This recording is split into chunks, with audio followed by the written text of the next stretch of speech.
bit about what to do with your weather for this weekend, some winter storms on tap for different parts of the country. But first things first, we're going to go ahead and get to our top story of the day with Flying Magazine's business editor, Michael Wild. Preston, it feels like remote work was kind of like the thing of the season, but is it the thing for aviation? Yeah, I mean, COVID taught us a lot of things. I think a lot of jobs can be done remotely. As we can see, Michael is not with us right now. He is remote, so we can do interviews live, or not live, we could do it over remote. We're going to talk about, can you do ATC remotely, and what the FAA is saying about that. Michael, thanks for being with us. Hi, guys. So I figured I'd play the role today for this segment. So recently, lawmakers reached out to the FAA to clarify why they were still allowing certain airlines to continue using a pandemic provision to allow their dispatchers to work remotely. And so specifically what happened in 2020, as you know, the world shut down and the FAA had to scramble to allow airlines, when they tried to ramp up while still protecting their workers, they give them the allowance to allow some of their dispatchers to work remotely. Now, this is important because dispatchers are jointly responsible for the safe outcome of a flight, like a pilot. And so there is that need for them to be on hand or available at all times. However, there were incidents earlier this year where dispatchers, airlines couldn't reach dispatchers when they needed them to make critical decisions. And so now lawmakers want the FAA to explain why some airlines are still being allowed to do this and what their plan is moving forward. So it's really interesting because COVID did show us that there is a lot of opportunity for jobs to be done remotely, and even opportunity for jobs that are high stress, high risk, like an airline dispatcher, to be done remote as well. But do we feel like the FAA feels kind of as if there's more value in being together in a collaborative environment where you have multiple people watching your back, multiple people making those checks? There's a lot less room for distraction when you are in an office versus remote in your home. Is that kind of some of their reasoning here, is trying to maybe eliminate that distraction and make sure that there are multiple eyes on assessing a situation at all times? Absolutely. We take for granted the protections that exist when you work in certain jobs in certain offices. So dispatchers, for instance, they typically work in what is called an operation control center, and it provides physical protection as well as just a secure place to work, as well as it provides a safety net around cyber threats, because dispatchers and pilots, they pass a lot of data between them. And so in one of the incidents earlier this year, there was a dispatcher who was remote. There was a dispatcher who was working at the operation control center, and this dispatcher on location was beyond their 12-hour shift, and they couldn't leave their post because the remote dispatcher was unable to log on to the dispatcher system from their home. And so we take for granted some of the protection that exists when you work in some places like this. However, I think it's also an opportunity for how do we provide that same level of protection for informational jobs from home. So the original mandate took us through March of 2023. Why are we throwing the brakes on this now? Why can't we just wait it out through 2023? That's a good point, especially since every day there are thousands of flights that happen across the country, across the world. But I think going into the busy period, over the holidays, the FAA or lawmakers want to ensure that there's limited disruption. And so, in fact, they've given the FAA until next week, December 12th, to respond. And so I think what they're trying to do is just preempt any disruption that could happen, over this busy holiday period. That's super interesting because I think oftentimes during a busy holiday period as well, you have more opportunity for cyber threats and for people who see as an opportune time, because there's just so much going on to get in and to be nefarious and have nefarious activities and things like that. When we're talking about the actual workforce, maybe folks who have gotten used to working in these conditions and who, quite frankly, aren't willing to give that up, do you think that this could put an undue stress now on the dispatcher side of things, because there are people who have just gotten comfortable working at home, and now the way that things change, that's a non-negotiable for them to have that work-life flexibility? Yeah, I think you could see people decide to decamp from the career.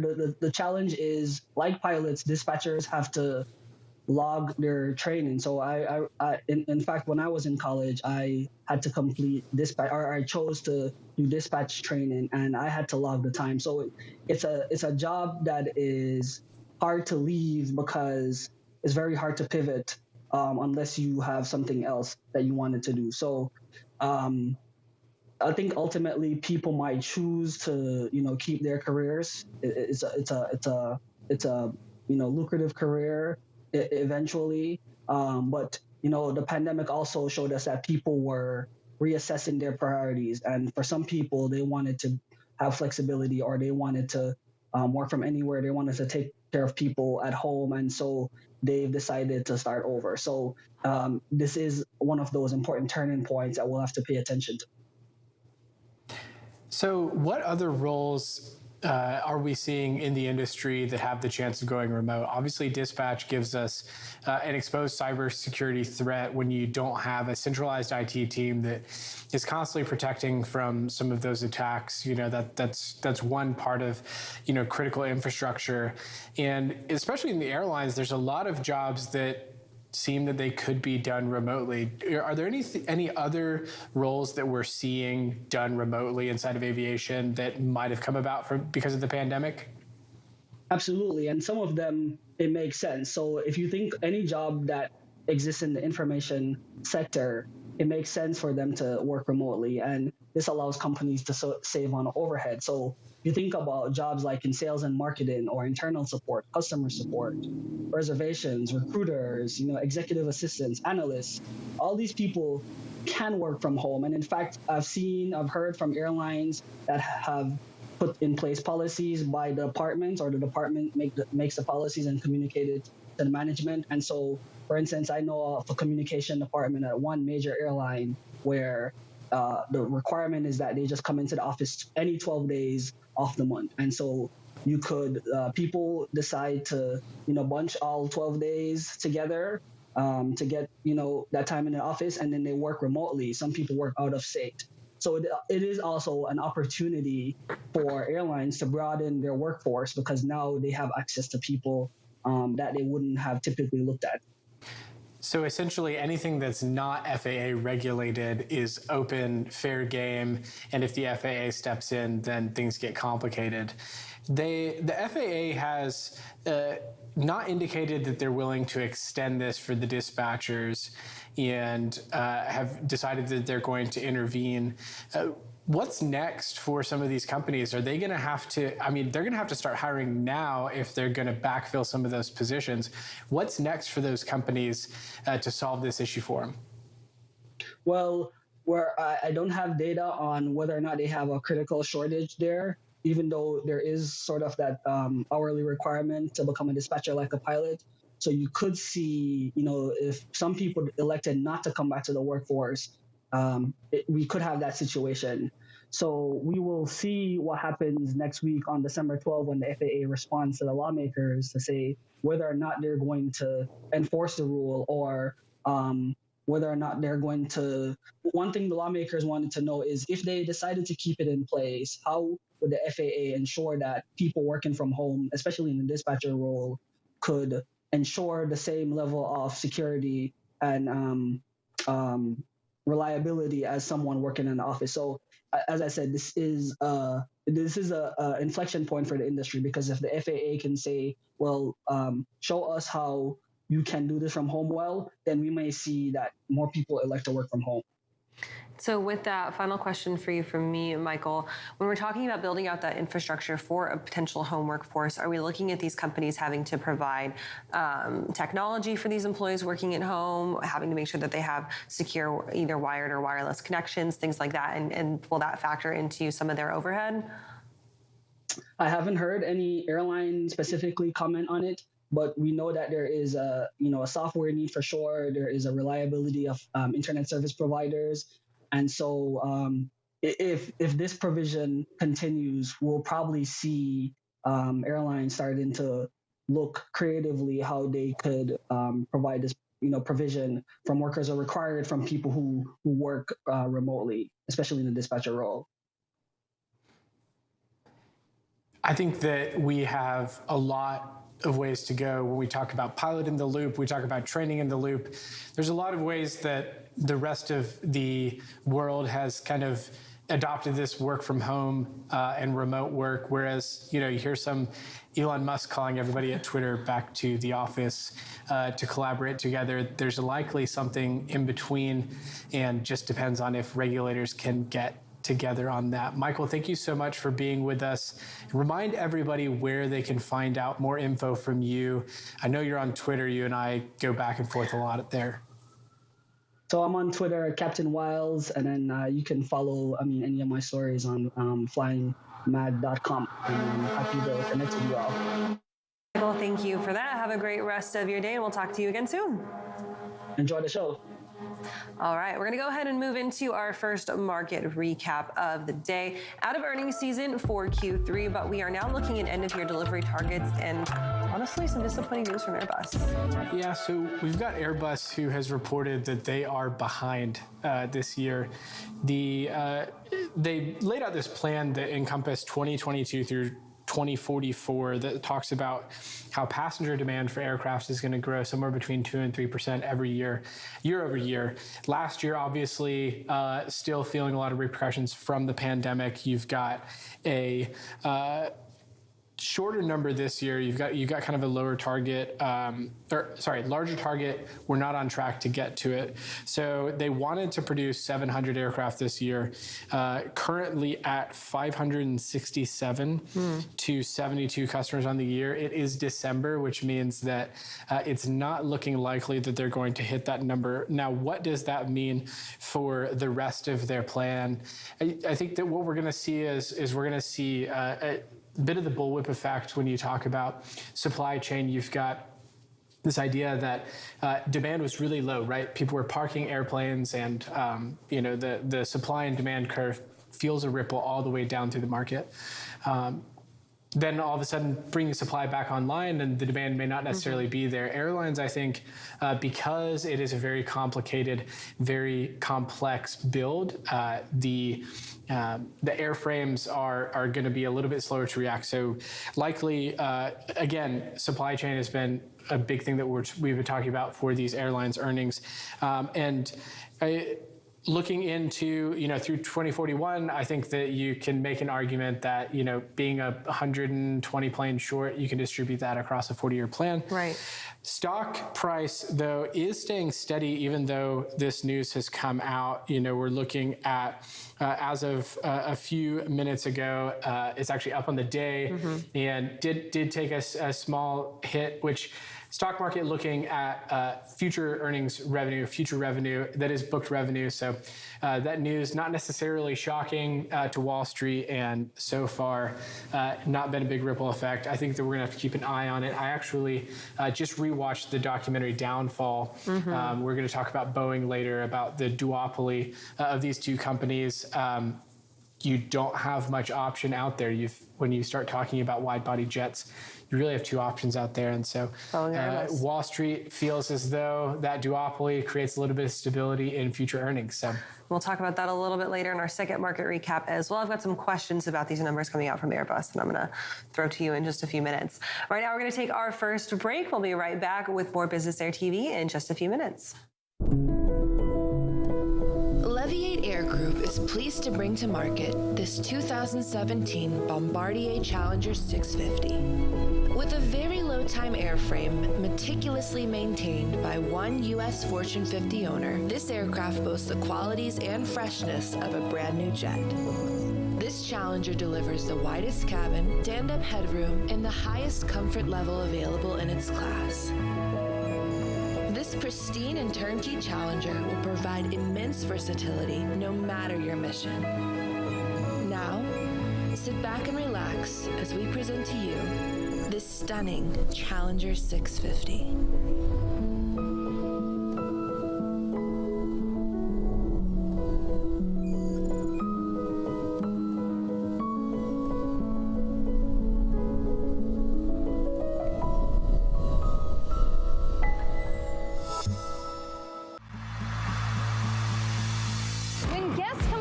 Like F3, we know what they want is a chance to show off their products, their swag, and make new partnerships that will last until our next FreightWaves event.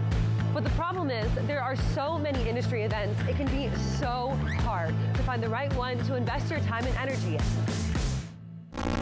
We at FreightWaves take your investment seriously. Which is why we've brought together thousands of industry professionals in one city over 3 days to showcase all you have to offer. Because your successful connections at an event like F3 move all of us forward. Don't believe us? Join us in June.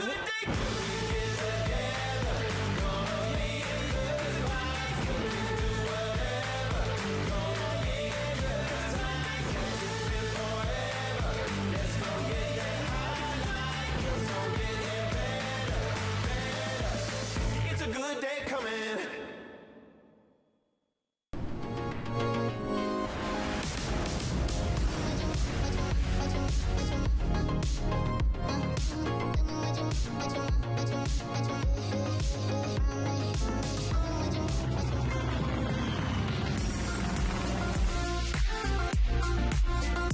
And welcome back to Business Air TV here on this Thursday afternoon. Gonna go ahead and get into your headlines for the day, starting off with honestly some sad news from Boeing as we have the last 747 rolling off of the production line for them this week. Boeing has been producing the 747 jumbo jet since 1968, and it is the last one rolling off of the production line this week. And with that final jet will be delivered to Atlas Air sometime in 2023. So we're looking at early 2023. The 747 was the first twin-aisle airliner, which was dubbed that jumbo jet, has done everything from carrying passengers all the way to carrying the space shuttle at some times. Of course, an iconic 747 is Air Force One, which is the president's preferred mode of transport most times. And sad news from the company. We're going to learn a little bit more about that coming up in our social media segment as well, so stay tuned.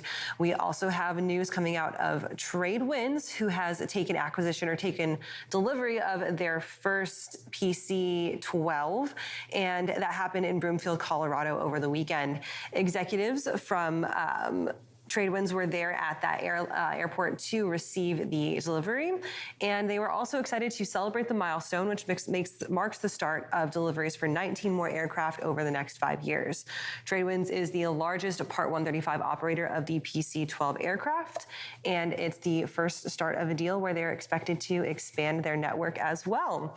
You can find those headlines and more up on flyingmag.com. Subscribe to some newsletters while you're there, and you know what? We'll have more content coming up on that later on. Yeah, absolutely, Kaylee. Yeah, so I learned an interesting fact, and we're going to learn this a little bit later, but Air Force One is where the president is, traditionally is a 747. I did not know that before I watched that video, so we're going to watch that coming up early. You ever had a chance to see Air Force One in person? Oh, you did? I have. Here in Chattanooga? Here in Chattanooga. 2018, when President Trump and Vice President Mike Pence came in, I was there for that. Probably one of the top 10 experiences of my life, seeing Air Force One and Air Force Two land at the Chattanooga airport. It's massive, and there's, I can't remember the exact statistics, but this is the Chattanooga Metropolitan Airport is the longest runway stay within a certain radius. So Air Force One also had to land here when President Trump flew in for his rally in Rome, Georgia a couple years ago as well. He did. And actually, my roommate in college, his dad is one of the only pilots in the Chattanooga area who knows who is typed in the 747 and who has flown that approach enough that the that the Air Force actually called him to brief on the approach. Cool fun facts about the 747. I love that. All right. Of course, we're going to recap those headlines a little bit later on in the show.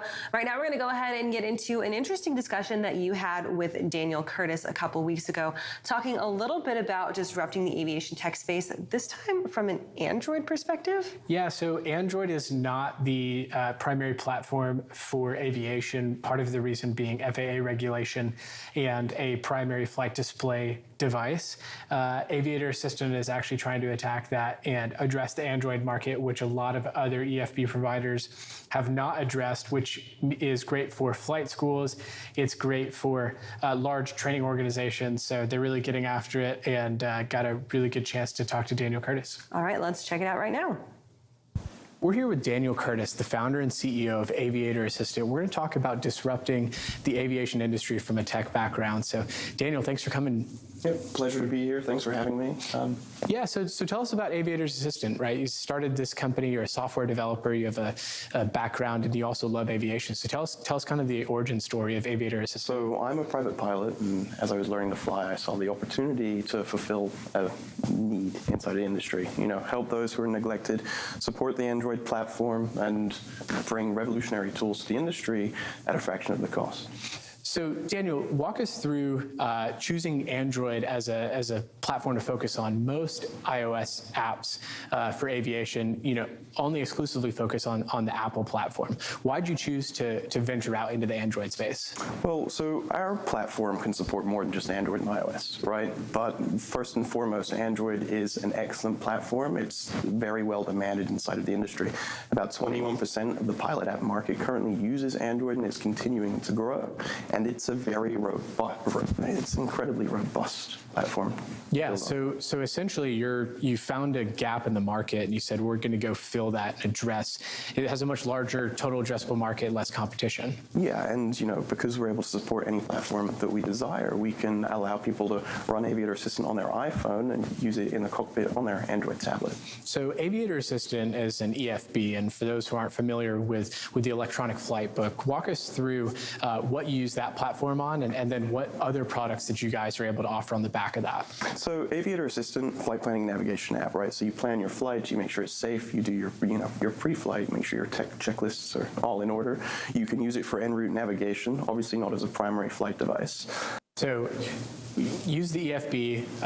It's not a primary flight device. You can use it for navigation, but there's also some other products that you can tie on the back of it, right? There's all of this robust, what some might refer to as exhaust data. What do you use with that to be able to get insight into whether it's logbooks or it's pilot behavior or training behavior? Like how does that, walk us through how that works? Being inside of the cockpit with pilot gives us unique insight into how they're flying, right? And then you tie that into ADS-B data, and we can provide and maintain some very excellent logs of your flights. And a product that we're bringing to market in Q1 of next year is a flight school student platform solution where we take our EFB and we use it to revolutionize the neglected aspect of the flight school industry. So the flight school operator is able to actually see a big picture from an executive dashboard, and they can even double click into the so they can see the performance of their students, their instructors, what aspects of their business need their attention, and it makes the student's life easier, it makes the instructor's life easier, it makes the business owner's life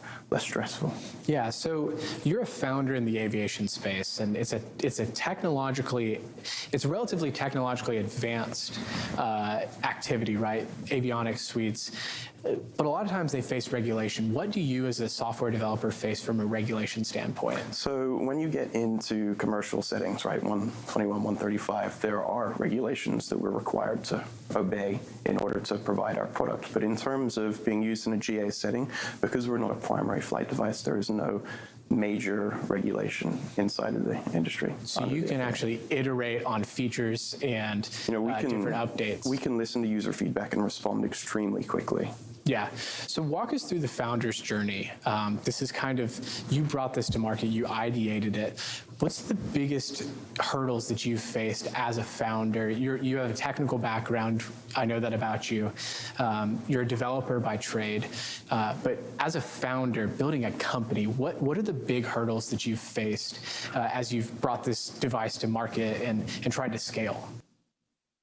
Being a founder and owning and building a business comes with a lot of complexities, right? But the number one thing that a lot of people don't consider is that it becomes your life. It's 100% of your time from dawn until dusk, from 7 a.m. until 1 a.m. in the morning, day in, day out. And you have to be willing to invest a large portion of your life and your expertise and into your business as much as it requires cash and stuff to grow. In terms of scalability, fortunately, we have a very robust and well-talented technical team behind us, and it allows us to gracefully scale as demand dramatically increases. So walk us through the building blocks that you create as a developer. For those that are maybe considering developing a new technical product in aviation, what's important to think about as you're building the building blocks of your brand new application and you're trying to add new features and iterate quickly?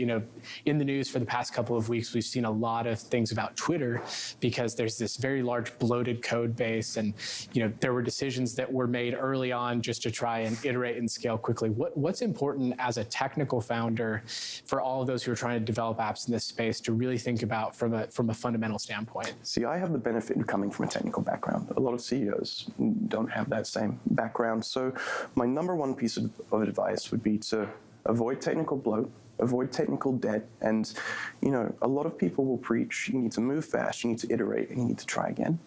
But what you should really do is make sure you're taking the time to build a solid foundation and to build a product that you continue to grow and add features to without breaking every code change that you make. Yeah, absolutely. So what's next for Aviator Assistant? Are you going to go onto different platforms? You're going to develop new products? We talked a little bit about the flight school product. What else are you thinking about bringing to market to try and bring more people into GA, or maybe it's create new products that are going to help either general aviation or commercial aviation or business aviation be better at what they do? So there is an absolute neglect inside of this industry towards flight schools, and business operations. And we are bringing a product to market that will absolutely fill that void, revolutionize the process, and help pilots at the same time. Providing high quality, robust, excellent tools for pilots at a very affordable price, not hiding life-saving features behind a paywall.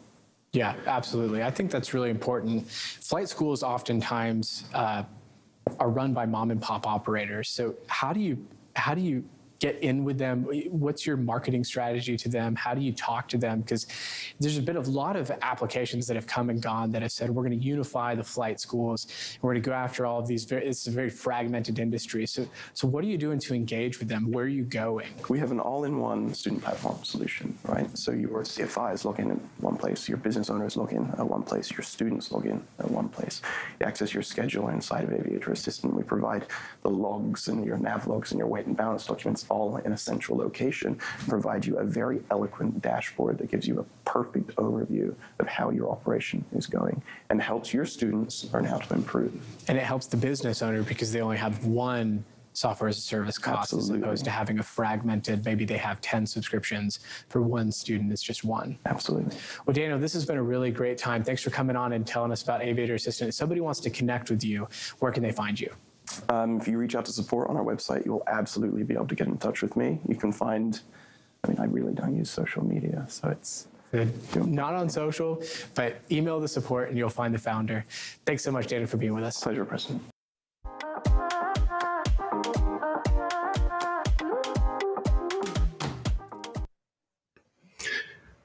Hey, thanks a lot. We are looking at a few trouble spots for today. There is essentially an area of high pressure to the south and to the north. And between that, we're kind of squeezing in here the kind of the battleground between those two, the cold air mass to the north and south. And that's producing the possibility of some showers and embedded thunderstorms from the Tennessee Valley all the way down into Texas, and the possibility of some freezing rain and freezing drizzle here in Nebraska and Iowa. And we'll talk about this a little bit later in the show, but ultimately there's a new weather system coming in. But for today, the possibility of even some rumbles of thunder in the Pacific Northwest along the coastal regions for today. So let's take a look at the upper level weather charts here at 500 millibars, which is roughly 18,000 feet. And you're going to see kind of what's happening with this weather. So essentially what we have is, again, the colder air to the north and the south, and there is a little kind of shortwave trough here that's producing and helping to produce some of that weather right ahead of that trough, especially when we start dealing with some of that freezing rain. But here's the next weather maker that we're going to deal with over the next couple of days, moving into the Pacific Northwest. As that kind of barrels in there, we're going to expect to see that area of weather is going to become pretty significant over the next few days here. So if we look at the convective outlooks from the Storm Prediction Center, you're going to see some of that convection that's showing up here for today, and even along the coastal regions of Washington and Oregon. If we look at the current composite reflectivity, the NEXRAD depiction over the United States, not much is really happening overall. Again, there's some stuff that's coming in over Northern California here, as well as the possibility, again, of some embedded thunderstorms in a couple of different places with some light rain showers going on in that region. Let's take a look at the current SIGMETs that are occurring. And again, it's not a whole lot going on here. A couple convective outlooks and an area of embedded convection here in Arkansas for today. We look at how this is all going to progress over the next 12 hours or so. And here's our weather system that's taking shape here in the Tennessee Valley and lower Mississippi Valley. Again, we'll probably be seeing a lot of that isolated areas of possible convection in that region, with a few rumbles of thunder here over the day here in Arkansas.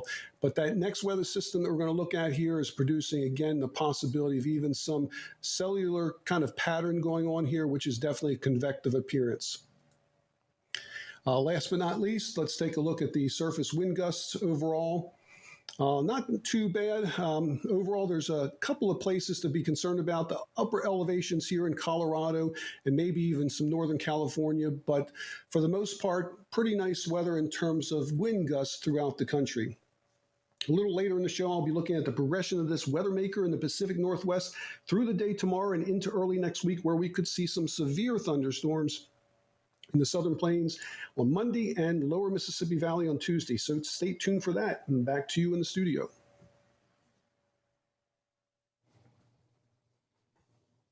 All right, that was our look at aviation weather with Dr. Scott Denstadt. Of course, he will be back later on in the show to provide us a secondary update. Right now, we're going to go ahead and take a quick break. We'll be right back with more Business Air TV right after this. Leviate Air Group is pleased to bring to market this 2017 Bombardier Challenger 650. With a very low-time airframe meticulously maintained by one U.S. Fortune 50 owner, this aircraft boasts the qualities and freshness of a brand new jet. This Challenger delivers the widest cabin, stand-up headroom, and the highest comfort level available in its class. This pristine and turnkey Challenger will provide immense versatility no matter your mission. Now, sit back and relax as we present to you this stunning Challenger 650.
back to Business Air TV. Preston, today's social high flyer is quite literally a high flyer. You know her as the Boeing 747. You possibly know her as the Queen of the Skies. She's been much more than that in her nearly 50-year history. She has. She has a long history of serving customers, both freight and airlines. And we're going to find out a little bit of history from this gentleman on TikTok. Last night, the final 747 ever made by Boeing left the assembly line. Boeing has been making the 747 for almost 55 years. They first started making it at the request of the legendary airline Pan Am back in 1966, and they wanted the biggest airliner ever. Boeing thought they could do it, and it nearly bankrupted them creating this airplane. The 747 made its maiden flight in 1969, flying from New York to London. The size and ability of this aircraft allowed it to do some amazing things. Aside from carrying passengers, NASA used it to ferry their space shuttle. And they also modified one and put a telescope in the back to take pictures of outer space that they couldn't have gotten from ground-based telescopes. The aircraft was famously the face of America as Air Force One. Although, quick side note, the 747 isn't always Air Force One. Air Force One is any Air Force-owned aircraft that the president is on. So this smaller aircraft here, the president could board it, and that would be Air Force One, not the Boeing 747. So why has Boeing stopped making 747s? Well, it's pretty simple. There are a number of reasons. First of all, they're not as efficient as newer aircraft, and they're also not as technologically advanced as newer aircraft. Have you ever wondered why you don't see too many new planes with 4 engines like the 747 or even 3 engines like the 727? It's because they're obsolete now. And it involves this thing called ETOPS, which, if you don't know anything about that, I highly suggest subscribing to Windover Productions, a fantastic YouTube channel, and this is a great video explaining it. In a nutshell, the new aircraft that they make, the engines on these aircraft are so much better than the old engines from decades ago that you don't need extra engines in case one goes out, because the new ones are so well made they rarely go out. So the 747 is kind of dying because of ETOPS, and it's also dying because it is so incredibly inefficient. It burns about 10 to 11 tons of fuel per hour, and per second, that comes down to a gallon of fuel a second when it's flying. There are still a few airliners that use the 747 for passenger travel, but the vast majority of the 747s that still fly are used for cargo. There were more than 1,500 747s made, and they will continue to fly for some select airlines and cargo carriers, but this is the end. And the plane that represented the President of the United States, America, that made international travel more affordable to the common man is coming to an end, and it's more or less the end of the jumbo jet era as well. There you go. Rest in peace to the Queen of the Skies. Preston, I gotta get your thoughts. Are you a 747 guy or are you an Airbus A380 guy? I am a 747 guy. Oh, fighting words. So my grandpa actually lived in Atlanta and worked on some of the components that went into the 747. So it does have a close piece of my heart, and that the Boeing company in general, has helped support my family and got me here. So that's I am a 747 guy. All right, I guess I'll let that slide then because you got the personal connection. All right, of course, give Preston a follow on Twitter for more hot takes like his love of the Boeing 747 and, maybe a tearful goodbye to the plane as well. Absolutely. And you are Kaylee WX, right? Kaylee Nix WX on Twitter as well. All right, we're going to go ahead and welcome in our next live guest. And Preston, we are starting off a very special segment here on Business Air TV. We've got Pilot Pipeline launching. Tell us a little bit about this segment before we welcome our guest. Yeah, so what we're going to do is we're going to explore from the inception all the way through retirement and everything in between. We've seen a huge need for pilots, especially in the U.S. because of this so-called pilot shortage, right? We've got the mainstream media is talking about it. It's in the news. And what we're going to do is we're going to look at different ways that we're going to solve it. So this is going to include everything from training programs, which we're going to hear from today. We're going to hear from universities and colleges. We're going to hear from retirement professionals to help people understand, what if I get into an aviation career, how great is it? We're also going to look at some of the technologies that are really shaping the industry, whether that's virtual reality, augmented reality, simulator training, and all of the likes. It's really going to be designed for us to explore every facet of the pilot pipeline so that we can better learn together how to solve the problem collectively as an industry as opposed to being siloed. So really excited to launch this segment this week. And we are here with James Constable. James is the Chief Marketing Officer at AirGuard Flight Training Center. James, Thanks for being here on Business Air TV. No, thank you for having me. I appreciate it, and to be the first one on a new segment, that's very exciting. So thank you. Of course. We are excited to have you, and I think what you guys are doing is, it's the easiest place to look when we talk about the pilot pipeline, because you're getting those folks in. Can you give us, if you can summarize in 90 seconds or less, what is it that you guys do at AeroGuard? We train future professional airline pilots. So we have a pretty big domestic program. We have a partnership with SkyWest Airlines. We train students from zero experience through their commercial licenses, through to their CFIs. And then our goal is for all of those graduates to then become instructors for us, give them a path to build the 1,500 hours of flight time that they need, and then move on to the professional airlines. We also have a pretty big international program, international partnerships with airlines as well. So we're really becoming a destination for future pilots from around the world to join us and start their career and become professional aviators. James, I've got a question for you for the international students. I don't know if you know this, but Michael Wilds, who was on the show earlier, he's a business writer for us, is from Jamaica, was an international student, went to college, and went through ATP. What is AeroGuard doing to help some of those maybe international students so that we can retain the top talent here for America's pilots' needs? What does AeroGuard do to help that? What's the process like for them? Is there counseling available? Is there, legal support? What are you guys doing to help ensure that the best talent stays here when you train them here in America? We're able to offer student visas, so students from around the world can come, be in the US, train here, learn within the system, the training environment that we have that I think is unique within the world. Unfortunately, after that, for us, like I said, it's a student visa, so for the steps after that, we would have to look to the airlines or other, 135 in terms of making sure that the best of the best is able to stay here in the U.S.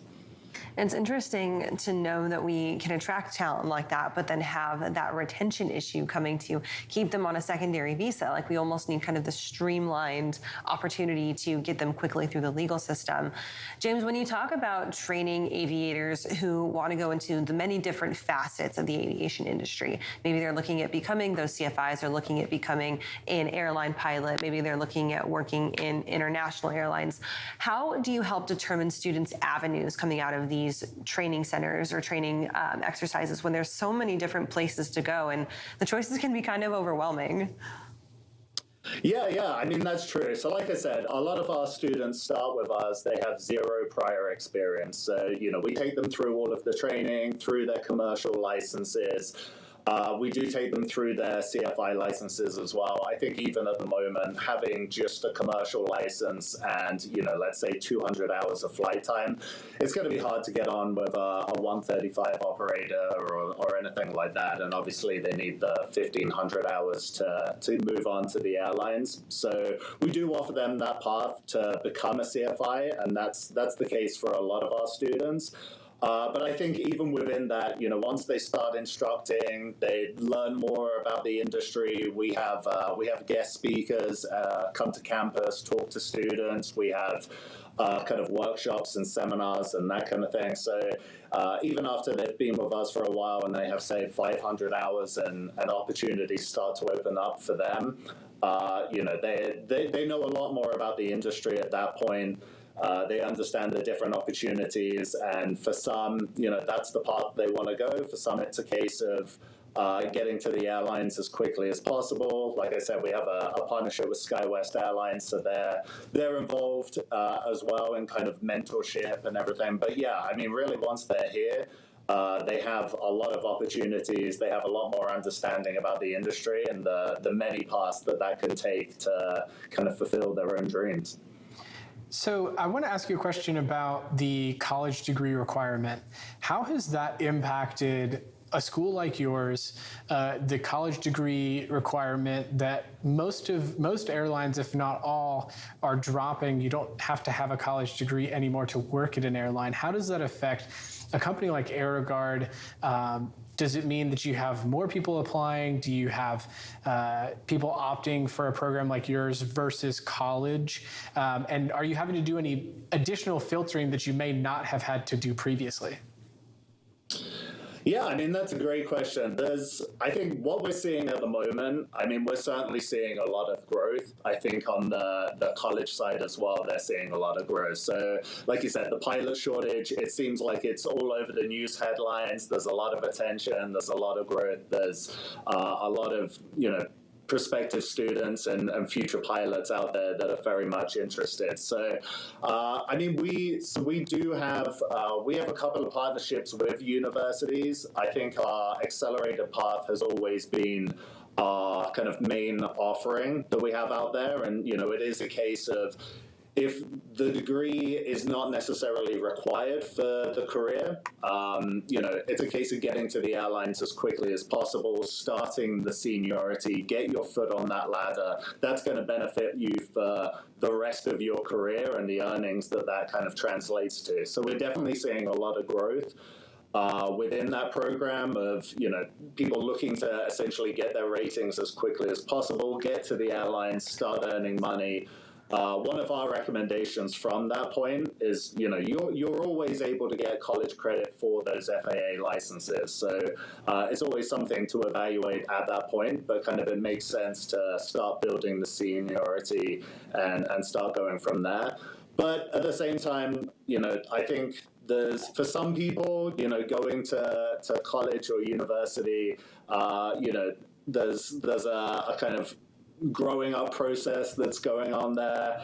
I think for some people, that's a big kind of rite of passage that they want to go through, and something that they want to experience. I think there's a lot of growth there. We recently actually signed a new agreement with Arizona State University. So I know there's a lot of interest over there. There's a lot of students in that program. So I think there's many ways to get there, and we're seeing good growth on both sides. Speaking of partnerships and news coming out from you guys at AeroGuard, you guys just released the news that you signed an agreement with Cathay Pacific to get on brand with a partnership with their airline. Can you talk to us a little bit about the decision to partner with them and what opportunities now this will bring forward for your students? Yeah. I mean, we're very excited about this opportunity. So Cathay Pacific's one of the best airlines in the world, I think. They have a great reputation. They have a very strong training department. So I know we actually started this process with them a couple of years ago. And obviously the industry's kind of been through a lot there, but they did a pretty much a global search looking to find the right partner for their program, and we're really honored that they picked us going through the whole program. So we're very excited about this. Obviously, from everything we're seeing and hearing these days, you talked about the pilot shortage here in the US, but I think really it's a global problem, and as we see all of the growth kind of coming out of the pandemic, a lot of pilots are going to be needed. So we're working very closely with them.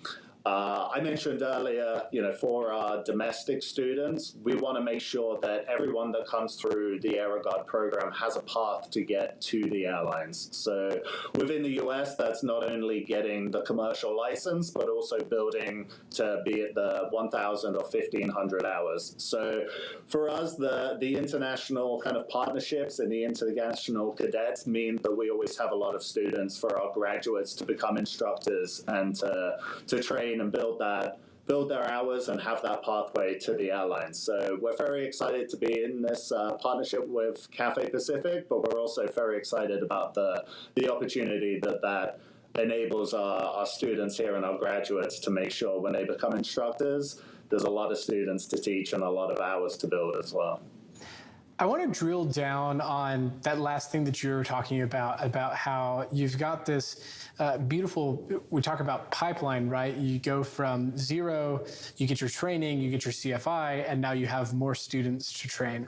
One comment that we've heard from universities that they're having with a problem is as soon as they hit the number that they need, or even a little bit before, they're getting recruited out by either the airlines or a Part 135, or even another flight instruction operation that can offer to pay them maybe $1 or $2 more per hour, or a few bucks more per lesson, and they're out the door. How do you retain those CFIs? Because in order for a model like yours to work, you have to have both the input and the actual training happening in order to output those pilots to the airlines. So what do you guys do to keep those CFIs in the pipeline? And a follow-up question to that is, how many hours on average are they exiting your program, kind of your the zero to airline pathway? Yeah, I mean, that's kind of part of the industry, right? So we know that for the vast majority of our students, they are going to become instructors with us, and when they hit that 1,500-hour mark, they're going to be gone. They're going to go to the airlines. That's kind of part of the nature of the beast, but that's also really our goal, right? Like, our goal is to start them on their career, help them have a pathway to build those hours, move on to the professional airlines, and to some extent, we expect and we understand that.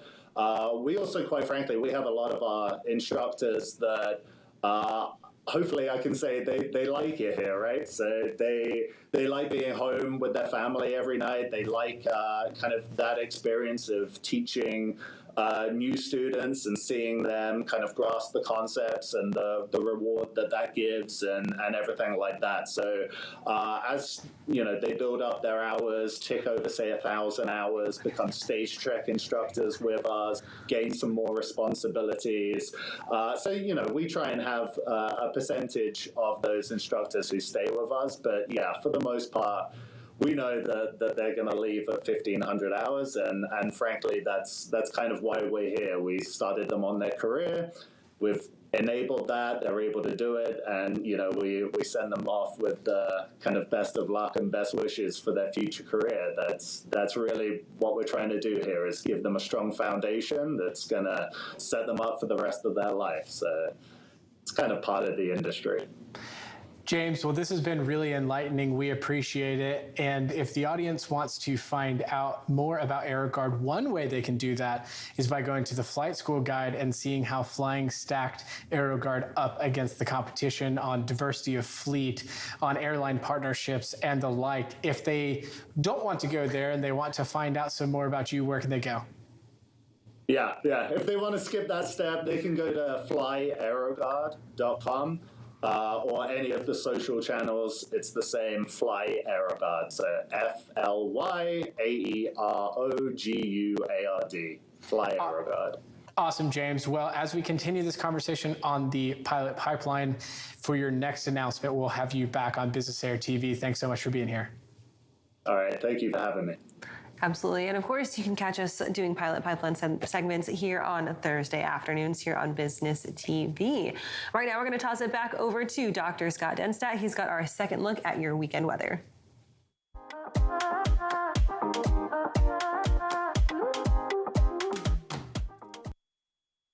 Okay, thanks, Kaylee. Earlier in the show, I showed a significant upper-level trough moving into the Pacific Northwest, and this is expected to move into the Rockies and Plains throughout the weekend and into early next week, where we could see some significant storms develop Monday and Tuesday.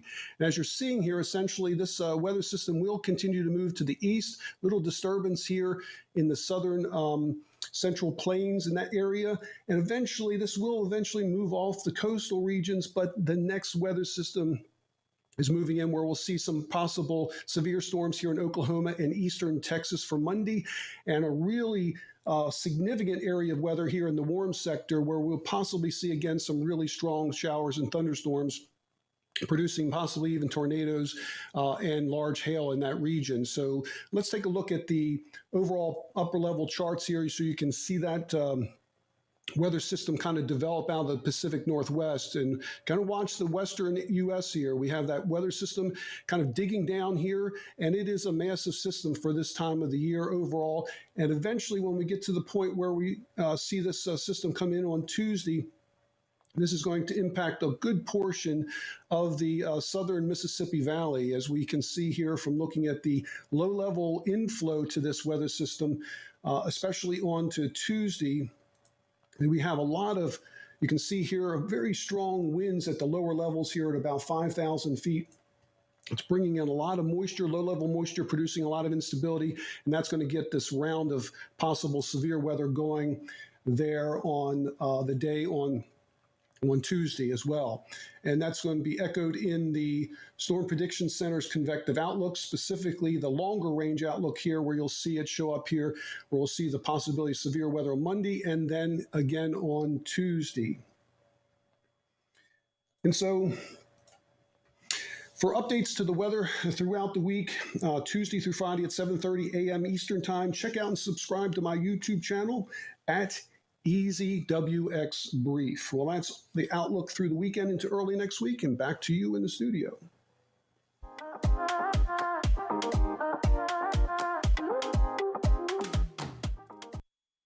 Thank you for that, Dr. Scott. It seems like it's going to be a little bit of a difficult flying weekend for some folks around the country. I know here in Chattanooga, I have tried to fly every day this week, and it has been foggy, rainy, and wet, and not good flying weather. Yeah, absolutely not. All right, we're going to go ahead and take a second look at your headlines for the day. Starting off with the news from Tradewind Aviation, and they have received its first PC-12 NGX from Pilatus during a ceremonial handover at the manufacturer's subsidiary in Broomfield, Colorado. Executives from both companies were present to celebrate the milestone, which marks the start of deliveries for 19 more aircraft over the next 5 years. Tradewind is the largest Part 135 operator of PC-12s in the United States. Chief Marketing Officer David Zipkin said that this deal will boost operations both in North America as well as around the Caribbean.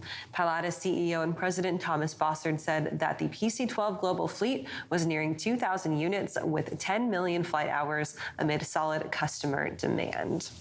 We talked about it a little bit earlier as well, but Boeing has hit a bittersweet milestone this week with the final 747 rolling off the production line at its facility in Everett, Washington. Since 1968, Boeing has produced 1,574 747s used for everything from passenger transport to carrying the space shuttle. The 747 was Boeing's first twin-aisle airliner, dubbed the Jumbo Jet thanks to its spacious cabin. The first flight took place on February 19th, 1969, with the first delivery to Pan Am Airlines. The last 747 will be delivered to Atlas Air early next year. And as we saw earlier in our social media segment, not quite used for passenger travel very often anymore, but still a very heavily used cargo airline. You can find those headlines by heading on over to flyingmag.com. While you're there, subscribe to get updates sent directly to you as well. Preston, that does it for us here today. But the hot debate, I think, we got to put out a social media poll. Are you Airbus A380 or are you Team Boeing 747? Check us out on Flying Magazine on Instagram, Twitter, LinkedIn, Facebook, Pinterest. I don't think we're on Pinterest. Actually, Flying Mag did get a shout out on Reddit the other day. Okay. That somebody texted to me talking about switching careers midlife. I think that's something that we're going to talk about on the Pilot Pipeline. It's a good topic. Dick Carl, one of the Flying Magazine contributors, decided he was tired of being a surgeon and wanted to become a Part 91 and Part 135 commercial pilot. Totally different than being a surgeon. But the same amount of attention to detail, one would think. It does. It does. And he is a great writer, so you can check out his content on flyingmag.com or subscribe to Flying Magazine, the ultimate print experience, flyingmag.com/subscribe. That final issue of the year is gorgeous. You definitely need it on your coffee table or in your office lobby. Thank you guys for tuning in with us today. We will catch you guys next week. Of course, you can find us Thursdays right here on Business Air TV starting at 1 o'clock Eastern Time. Catch us on social media as well. Have a great rest of your week, and we will see you guys next Thursday.